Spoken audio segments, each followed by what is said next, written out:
Anne Barden here at Floraville Public School, and I'd like to welcome you to the first of our information sessions, Ways to Plan the School Day at Home, Managing My Child's Interest in Learning, which includes ideas for parents to assist with remote learning at home.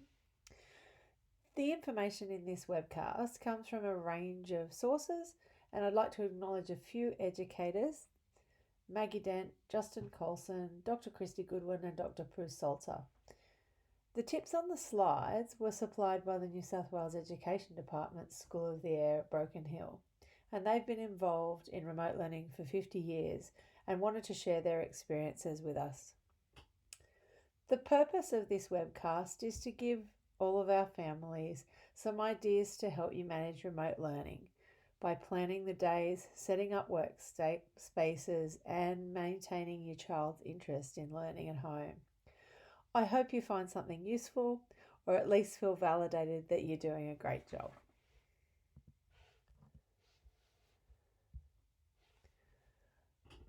Tip number 1 is to write out a daily plan. Identify the must-dos and the can-dos, and then negotiate some want-to activities your child likes to do when they've completed a task. Having a reward for doing some work is a good incentive, and asking your child what they like to do will give them more reason to engage in the learning, and then they can tick or cross them off as they go so that they feel like they're accomplishing something each day. Our next tip is to engage the kids by changing the environment they learn in, because our classroom is not always the inside of a classroom. Sometimes it's outside, sometimes it's in the kitchen, and it can be in a different space in different times of the day, or you can change it up a day at a time. If you give your kids a say in having the opportunity to work outside, they might like to do that certain times of the week as well. Tip number 3, schedule blocks of time. Younger students need less and older students need more time on different activities, but these are the following guidelines that have been recommended by the Department of Education.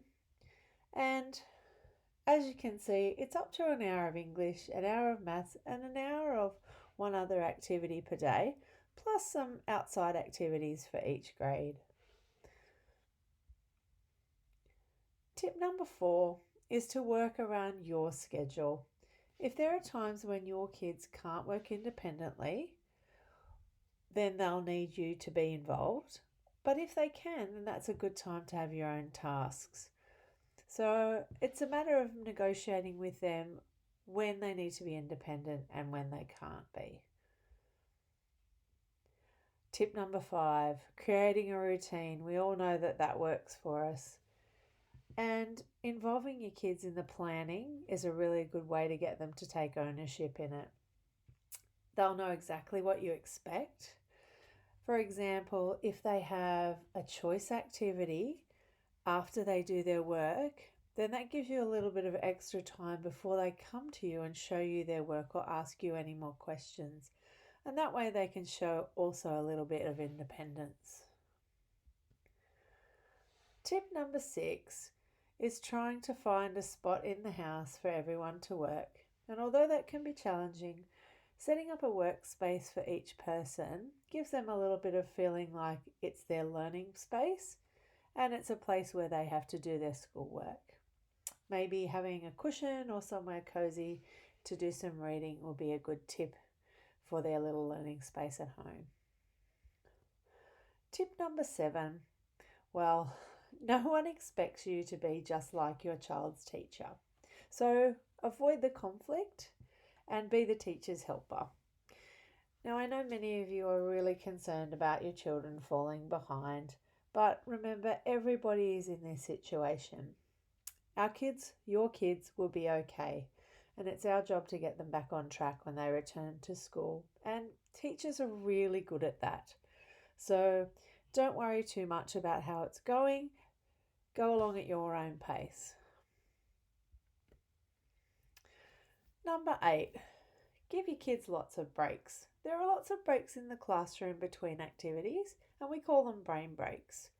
But if you pack their lunches and snacks in the morning, then they can have a snack in between when they've done different activities whenever they need to without bothering you.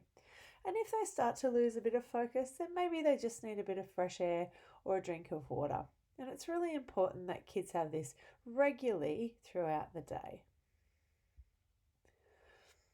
Number 9, being organised and having a planner so that you can get organised in advance means that you're well prepared. If you know what the session involves, then you can have things ready. For example, if they need some drawing materials, printing or writing out the weekly planner is a good idea at the start of the week, and your classroom teacher should have provided that for you at the beginning of the week. The main thing is be flexible. If things are not going well, then try something different and come back to it another day. If you highlight or tick it off as you go, then you can keep a track of what you're doing. Last of all, we know how challenging this is for everybody, and we know that everybody is in very different situations and that you've got different stresses affecting your families. So remember that kids' brains don't work well when they're stressed either. They need to be relaxed and feel comfortable. So don't pressure them if they're feeling stressed, but just find an environment that you can do what you can. Some days will be better than others. We really appreciate all the hard work you're doing in trying to homeschool your children or teach them and to learn remotely. Keep up the great work and stay safe, everyone. Thank you.